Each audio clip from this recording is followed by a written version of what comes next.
Le collectif des candidats du Parti congolais du travail aux élections sénatoriales du 20 août prochain s'est entretenu le 9 août à Brazzaville avec le collectif des conseillers locaux de Bas-Congo en sigle CELBA. Après le rappel de l'engagement pris par ces conseillers lors de l'après-campagne, Pierre Ngolo et le directeur de campagne ont exhorté ces grands électeurs de Bas-Congo à la constance.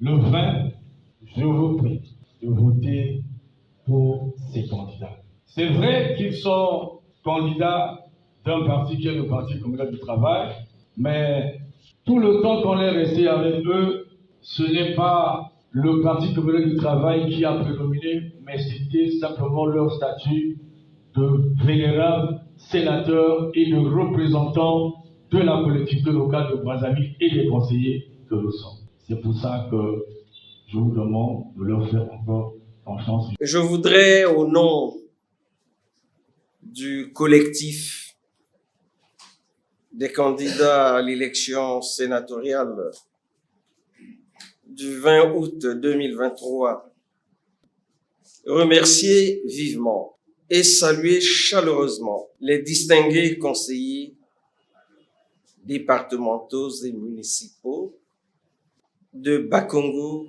pour l'engagement à nous soutenir et à nous donner leur suffrage le 20 août à 100%. Nous n'avons plus de message à porter, puisque nous constatons que ce message est déjà porté. Votre engagement à voter à 100%, c'est déjà bien l'intériorisation de notre message.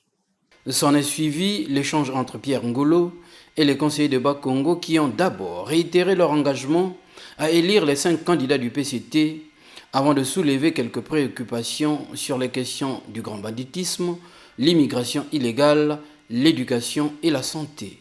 Le collectif des élus locaux de Bas-Congo, nous nous sommes concertés.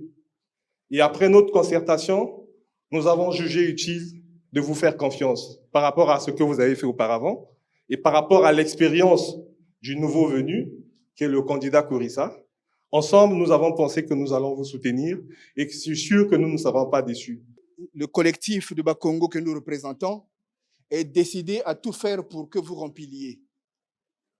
Eh bien, nous vous exhortons, dès la reprise ou dès le début de votre mandat, qu'un plaidoyer soit mené, comme vous l'avez toujours bien fait, sur l'école congolaise, sur le système sanitaire congolais, Monsieur le Président.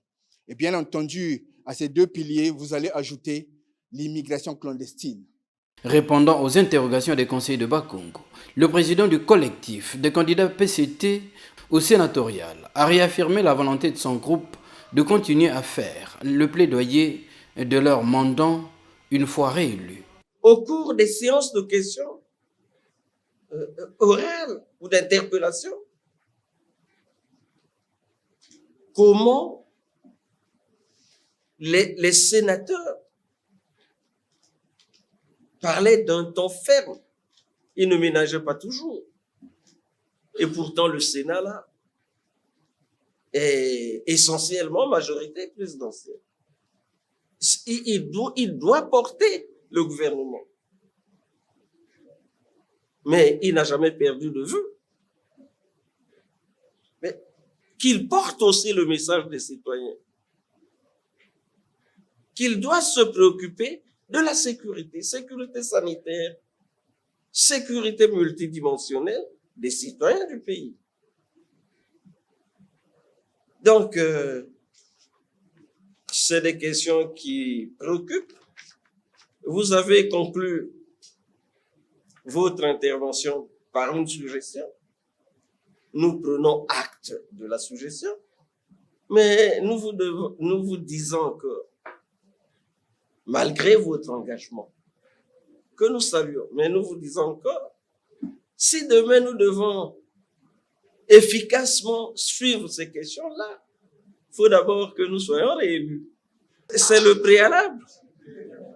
Si on n'est pas réélu, ben on est hors jeu. on ne pourra pas